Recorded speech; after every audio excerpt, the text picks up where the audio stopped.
Ratusan warga mendatangi lokasi tenda darurat pengungsi Rohingya di Desa Kulangbate, Kabupaten Pidi, Aceh. Warga menggelar aksi unjuk rasa meminta pengungsi Rohingya dipindahkan dari desa mereka. Warga menolak keberadaan pengungsi ini karena dimanfaatkan untuk kepentingan UNHCR yang berkedok kemanusiaan. Kita mohon kepada pemerintah ambil sikap tegas untuk menghindar cemburu sosial yang lebih besar lagi di kalangan masyarakat kita. Pindah mereka dari Aceh. Itulah tuntutan daripada masyarakat. Warga Aceh menolak Rohingya karena keberadaan mereka sudah terlalu banyak di Aceh.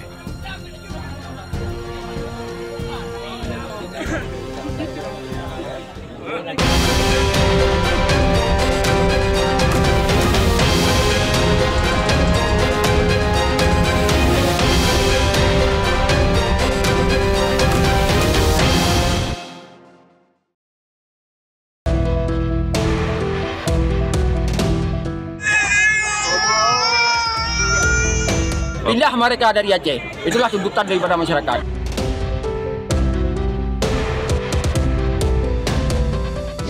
Ya pemirsa, beberapa kasus menyangkut pengungsi, kemudian juga pencari suaka yang ada di Indonesia atau bisa kita katakan terdampar di Indonesia saat ini. Jumlahnya juga mencapai ribuan, sebagian merupakan para pengungsi dari Rohingya terutama, terkait dengan bagaimana penindasan dan juga upaya genosida yang dilakukan oleh pemerintah junta militer Myanmar di negaranya, juga berdampak kepada kondisi atau wilayah Indonesia yang mendapat atau kedatangan dari para pengungsi tersebut.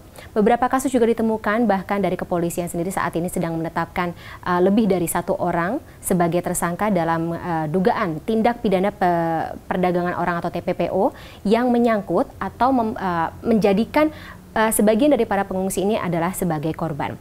Tapi kalau misalnya kita juga bisa komparasi terkait dengan bagaimana reaksi dari warga negara Indonesia, terutama yang saat ini circulating di media sosial, sebagian menyayangkan, kemudian juga mempertanyakan bagaimana sikap dari pemerintah Indonesia terkait dengan keberadaan para pengungsi ini. Apakah memang kita harus menyatakan diri sesuai dengan Undang-Undang Dasar 1945 sebagai bangsa yang ingin menghapuskan penjajahan dan juga mengatasnamakan kemanusiaan untuk menerima para pengungsi ini di negara kita dan juga memberikan kesejahteraan layaknya manusia biasa, atau kita juga harus menentukan sebuah sikap terkait dengan bagaimana pemerintah Indonesia dapat melindungi warga negaranya sendiri tetapi tidak menafikan bahwa memang kita harus melindungi sesama manusia, terutama dari upaya-upaya untuk pembersihan etnis dan juga ras manusia secara keseluruhan. Namun kalau misalnya kita bicara mengenai statement yang juga dikeluarkan oleh UNHCR dari PBB sendiri terkait dengan pengungsi dan juga pencari suaka ini, di mana it doesn't take much to be a refugee. It can be your race or beliefs and it's enough. Jadi kita tidak bisa, atau ras, agama dan juga dari mana kalian berasal itu ya tidak bisa menjadikan Anda aman, itu juga bisa menjadikan Anda pengungsi atau pencari suaka di negara lain. Kita akan bahas lebih dalam terkait dengan kasus ini bersama dengan UNHCR, Representative for Indonesia, and Mayman yang sudah bersama saya pagi hari ini. Good morning, ma'am. Selamat pagi. Selamat pagi. How are you? Have you been? I'm fine. I'm fine. How are you? I'm fine too. I hope the city of Jakarta or the climate right now makes, I mean, it doesn't affect your conditions or health. No, not at all. I adore the rainy season, and in general, I adore Indonesia and Jakarta. So I'm very happy here. Glad to hear that. Ma'am, we are about to talk regarding to the refugees and the asylum seekers here in Indonesia, regarding to the case of Rohingya refugees in Aceh. What do you see? Because there is a significant influx of Rohingya refugees into Aceh, and it caused a commissions or a community rejection from Aceh. Yeah. How does UNHCR respond to this kind of situation? You're right that the last weeks, since actually mid-November, we have had a higher number of boat landings of Rohingya refugees than previous years. So previous years we have From had... what years? Like 2020, 21, 22, beginning 23. But normally it has been 1 to 3 boats that have landed. But since mid-November, we have had 11 landings. Not only on Aceh? There is 10 of them that have been in Aceh. And then the last one we had on the 31st of December, early morning, was in Deli Serdang in North Sumatra. So just south of Aceh. So yes, it is a higher number of boats. It is a higher number of Rohingya refugees. We have approximately 1,750 now. 750. But it's also important to keep in mind that it is a manageable situation. It is less than 2,000. This said, it is fully understandable that Indonesians and Achenese communities, in this case, are concerned that, of course, that if there are suddenly more foreigners that are coming and you are unsure what is happening, that is a perfectly human reaction. What UNHCR is working on together with IOM and other partners in Aceh, together with the local communities and together with the local authorities, it is to manage the situation, because it is a manageable situation as long as the refugees can be hosted in a suitable site.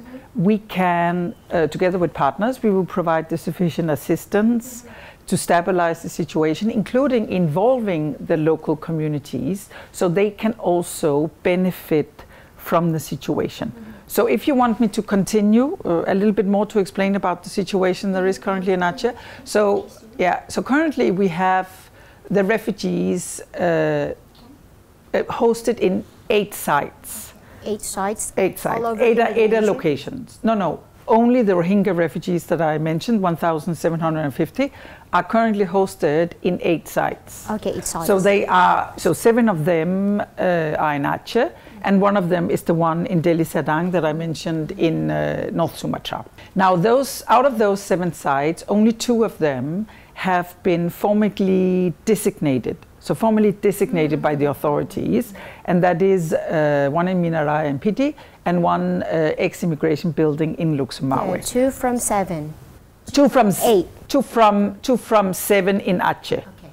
And the thing is that so the 5 other sites in Aceh, and also including the one in North Sumatra, are not suitable sites. So for example, you will have, and they are now, over 300, I believe, in a beach area, like in a coconut field, bordering the beach. Stranded? No, but they are being hosted by in that area of the coconut field, in PD area, and we are then with our partners working to provide food, to ensure wash facilities, and also engage with the local communities there. But you can see that having refugees residing in a coconut field, it's not a good location, right? So there are other sites that have been identified, but we have not been able, together with the local authorities, to transfer the refugees. Why? Because there are sometimes, local protests that are appearing when we want to do those transfers, and when the local authorities want to do those transfers. So we have a situation where a good number of the refugees, they reside in unsuitable locations. There's an escalation also from Aceh people. The escalations, and you said about the local protest? Yeah, so the thing is, we have a situation where refugees are kept in unsuitable sites, and that makes it more difficult to manage, and that can also give rise to local protests, because the situation is more difficult to manage. But when we want to transfer refugees to other sites where they could be where the situation could be better stabilized, where it could be better managed, and many of those sites are actually quite far away from local villages. But there would still be a few protests that would pop up. And instead of maybe managing those protests, you know, engaging in a dialogue, you know, engaging in explaining why the refugees are here, there is an atmosphere of sort of that doesn't give good conditions for a dialogue. So the refugees are not transferred to those more suitable sites. So we only have 2 suitable sites now in Aceh, which is the one in PD and the one in Luxemawe. Minaraya in PD and the ex-immigration building in Luxemawe. But they are, of course, overcrowded. Because too much to be transferred. Yeah, yeah. We still need really to remember that it's less than 2,000 people. It is manageable. Not like what happened in Bangladesh. Exactly. There's almost 20,000? There's 1 million. 1 million in Bangladesh? 1 million. Okay. And there's 105,000 in Malaysia. And there's also a high number in India and Thailand. So, and we need also to go back to the root causes. Why is it the Rohingya refugees are leaving Bangladesh, and why did they leave in the first place Myanmar? And that is because genocide and because of frequent conflict. So the Rohingya people have been subject to persecution and killings, mass killing spree. Absolutely, and they are stateless. So in Myanmar, they adopted in 1982 a new citizenship law, and that citizenship law listed around 35 ethnicities in Myanmar that would be considered eligible to the Myanmar citizenship, and they excluded the Rohingya. Only Rohingya? Only Rohingya. So, and they have lived in Myanmar for centuries. So that is the basis. You have a legal basis, and you have a factual, a practical basis, because they are being persecuted, they are being killed, they are not giving ID cards, they don't have any freedom of movement, they can't give their kids to school, and so forth in Myanmar. So they have, in 2017, they fled because there was a ongoing attack against the Rohingya and fighting, so it forced them to flee again to Bangladesh. It's not the first time. There have been previous exodus of Rohingya refugees from Myanmar to Bangladesh. So those nearly 1 million that are now in Cox's Bazar in the camps in Bangladesh, they've been there, vast majority of them, since 2017, and some of them were even there before. They are in the camps. The humanitarian assistance have been reduced.